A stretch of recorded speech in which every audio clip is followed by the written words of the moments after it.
I didn't hear the car at first, only the rain, the kind that makes you feel like the sky's not just falling, but accusing. My jacket was soaked through. My boots, the cheap faux leather kind, were squishing at every step. Mud had crept up past my ankles.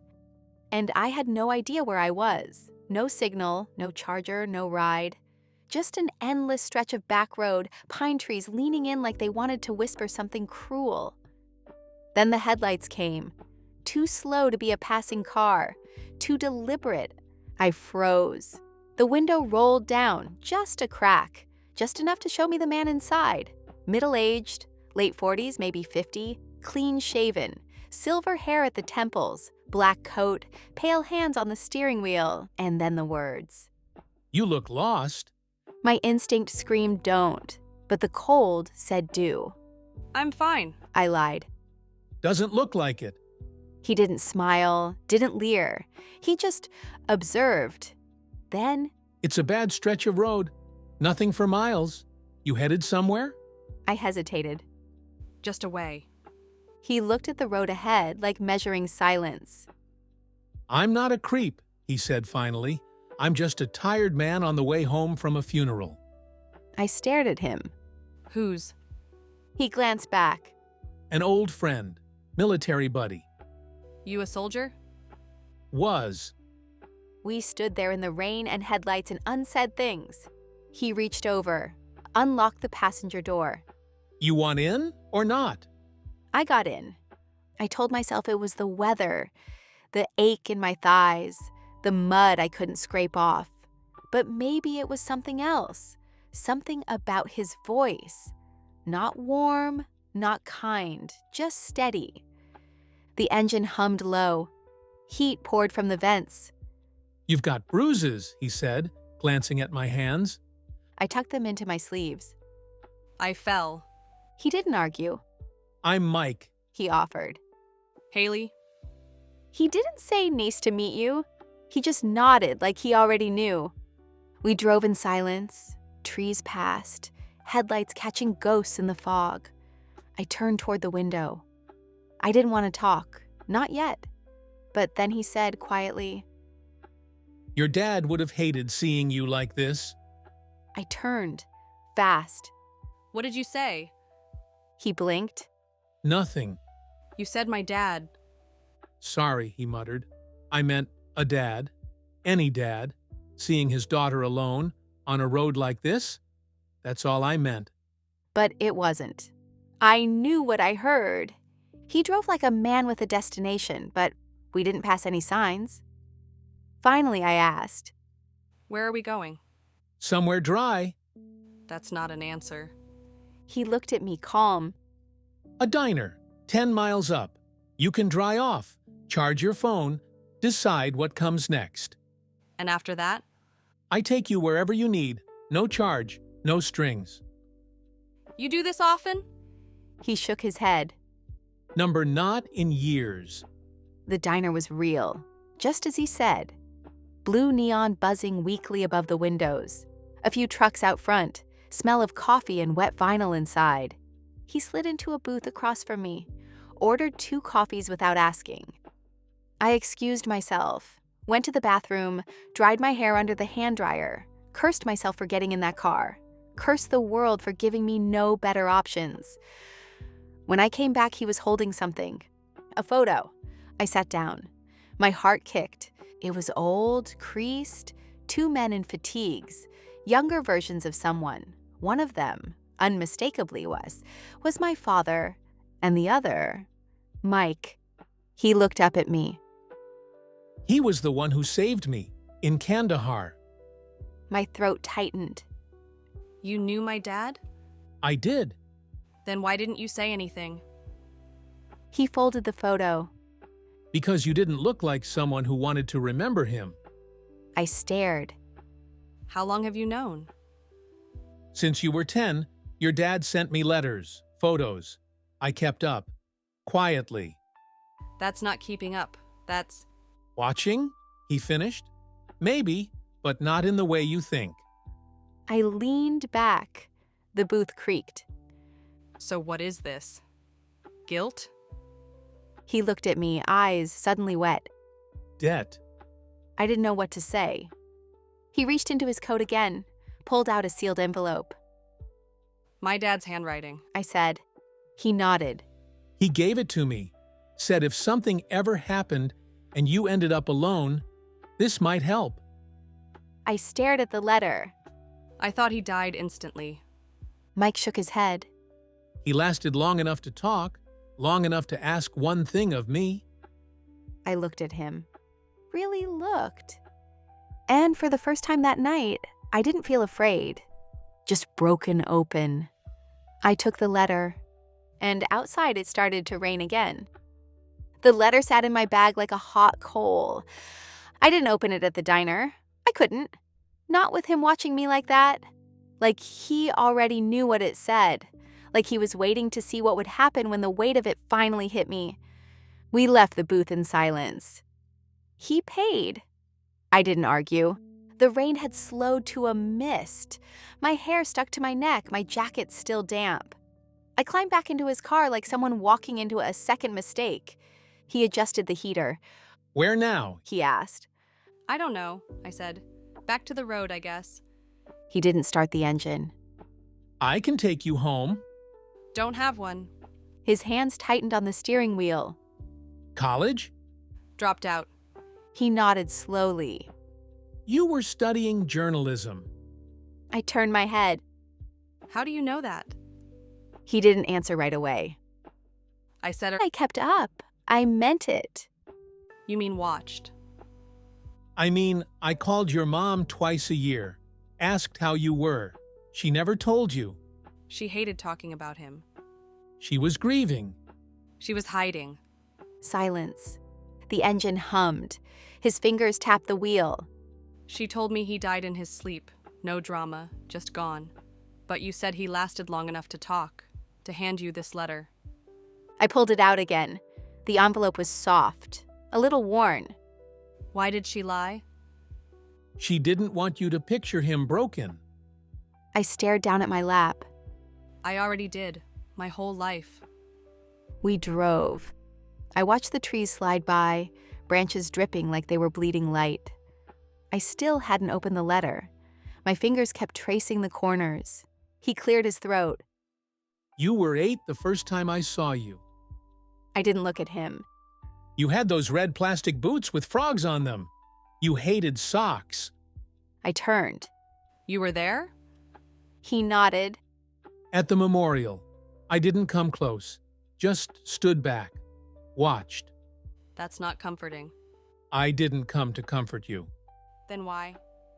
Because your father asked me to. He pulled over at a gas station. Not for gas, just to sit. I opened the letter. His handwriting, stiff, slanted, faded in some places. Haley, if you're reading this, then you already know I'm gone. I'm sorry for that. I'm sorry for missing your birthday, your graduation, your heartbreaks. I wanted more than anything to see you grow. There's a man named Mike. He served with me. Saved my life once. I asked him to watch over you. Not to interfere, just to be there if you ever needed someone. I know that's not fair to him, but I trust him, and I trust you. Be brave, baby girl. You're stronger than you think. Love, always, Dad. I read it twice, then again. The words blurred. My throat burned. I pressed it against my chest. Mike didn't speak. He just waited. Finally, I said, "You did what he asked. You showed up." He looked at me.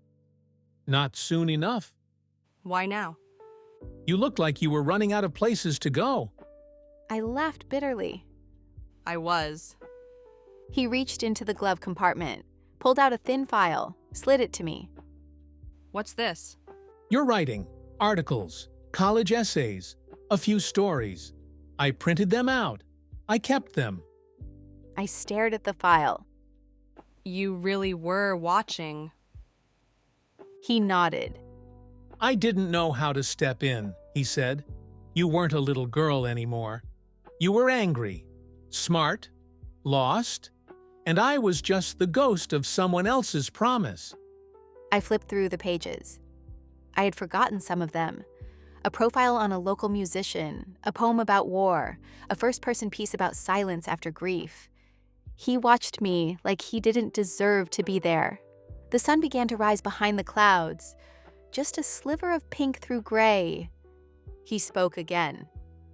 Your dad once told me, if anything happened to him, I was supposed to remind you what kind of man he was. He was never real to me. I said. Just a face in a photo, a folded flag, a story my mom didn't want to finish. Mike nodded. Then maybe I can help fill in the blanks. He turned the key. I have something to show you. He said. It's not far. I hesitated. Then I looked down at the letter, at the words, "Be brave," and I said.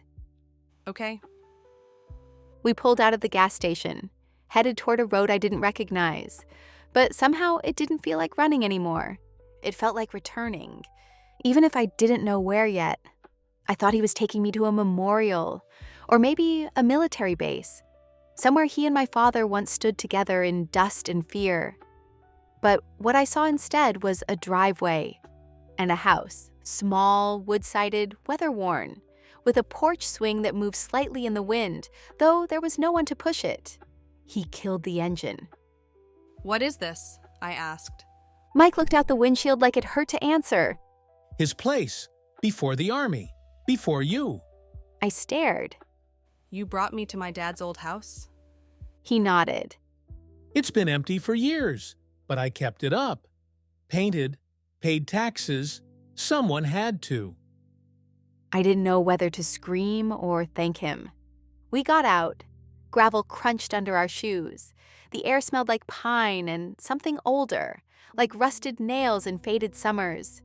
He handed me a key. You can go in alone, if you want. I took it. My fingers trembled. The door creaked. The inside was simple, sparse. One room fed into the next. A bookshelf, a chipped table, dust in the corners, but everything oddly cared for.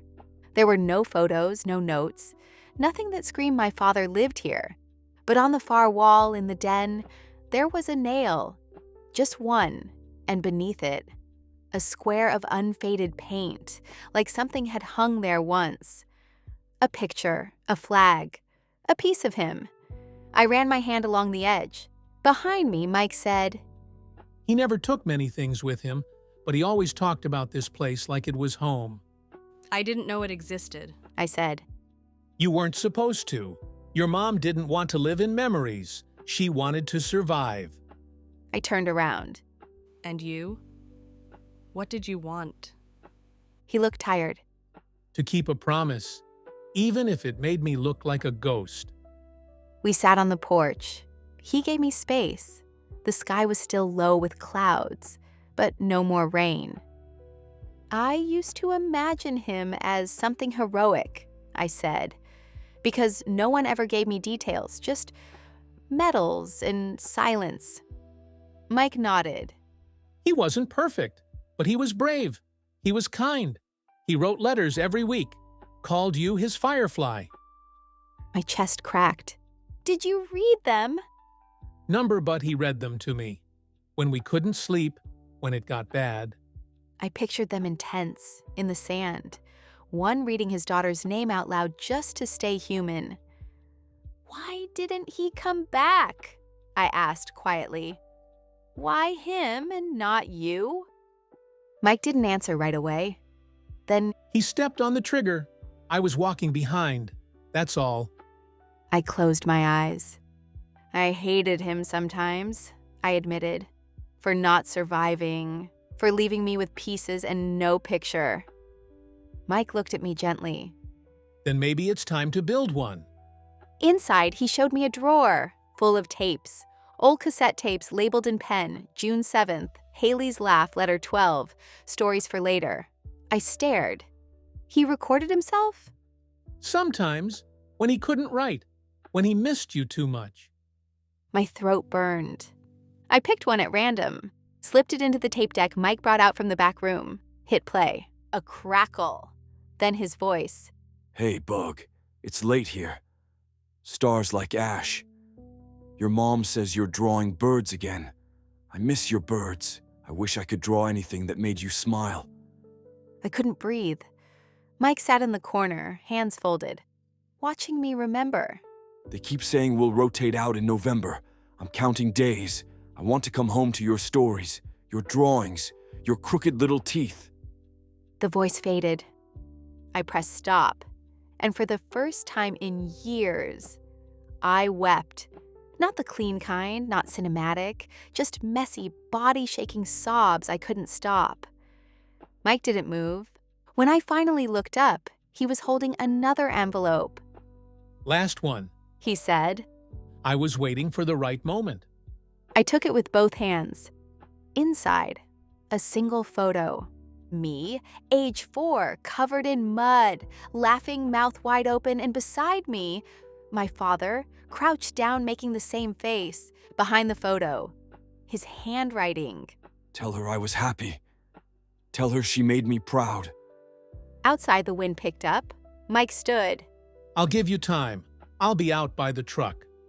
I held the photo like a lifeline, and for the first time since I could remember, I felt real. Not angry, not abandoned, just seen. By a man who died too soon, and the man who kept his memory alive, even if the road they shared was long and full of ghosts. Mike didn't come back right away. I sat alone on the porch, the photo still in my lap. The wind moved the swing gently, like even the air was afraid to interrupt. I traced the corner of the image with my thumb, memorizing the joy on his face, my father's, and the unmistakable shape of his laugh mirrored in mine. He had been real, and I had proof now, not just medals or stories, but his voice, his handwriting, his smile, locked in a moment I never remembered but somehow felt. The door creaked. Mike stepped out. He held something in both hands. A box. I wasn't sure I'd ever give this to you, He said. but I think it's time. I stood. What is it? He handed it over. Heavy, wooden, hand-carved edges. The clasp was old but sturdy. I sat on the porch swing again and opened it. Inside, more letters, dozens, some sealed, some opened, all addressed to me. Why didn't my mom give me these? I asked. She didn't know they existed. Your dad sent them to me. Said one day you'd be old enough, brave enough. My throat caught. And you kept them? He nodded. Every single one. I pulled one out at random. To Haley, age 10. The handwriting was messy, words looped wide. I heard you won a spelling bee. You get that from your mom. I always lost at Scrabble. Another. I missed your birthday again.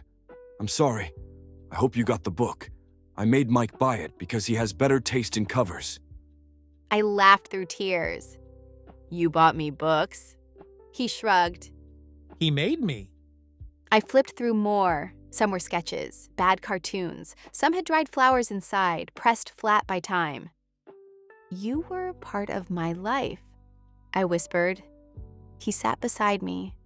From a distance. Always. Why didn't you come sooner? I asked.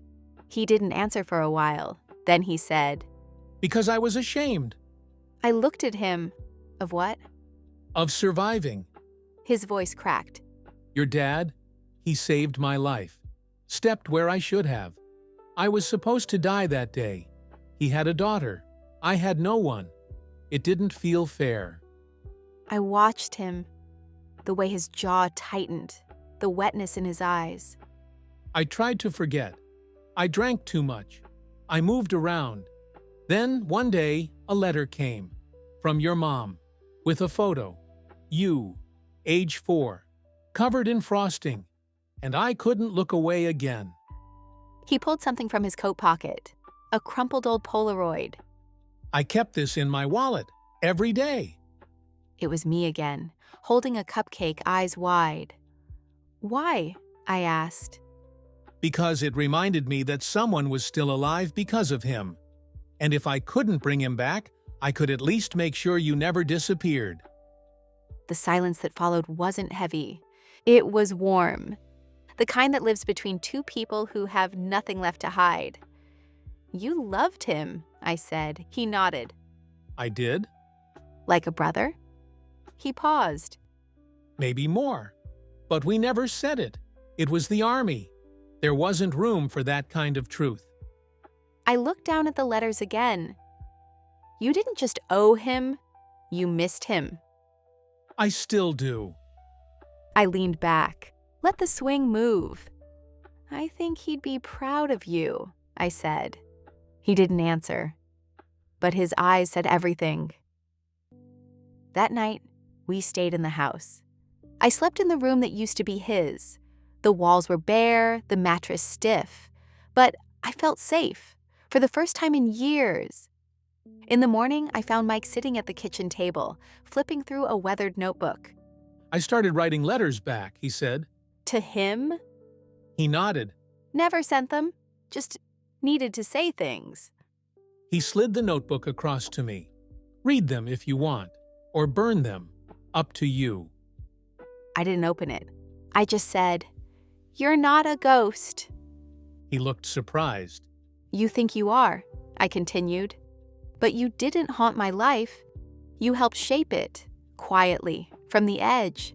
And maybe now, maybe you don't have to stand so far back anymore. His face shifted, something like hope. Later, as we packed up the letters, he said, I can take you back, to the city, wherever you want. I looked around the house. No, I said. I think I need to stay a few days, just to hear him better. He nodded. I'll be around, if you need me. I smiled. I already do. And as he drove off, I sat back on the porch with a cassette in one hand and a pen in the other, because there were things I needed to say back. And for the first time in my life, I wasn't afraid to speak. I stayed in the house for 3 days, woke up early, sat on the porch, played his tapes like prayer, read his letters out loud even when my voice cracked. Sometimes I laughed. Sometimes I cried so hard I couldn't finish a sentence. The house didn't feel haunted.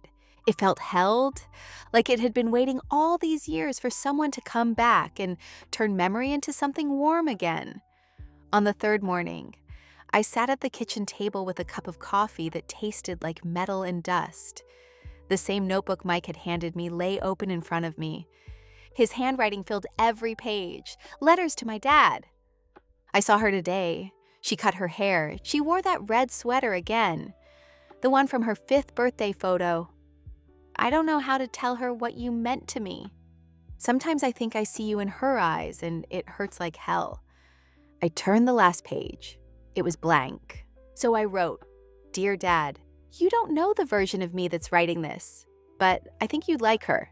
She's messy, angry, loud sometimes, but she's also learning how to forgive you.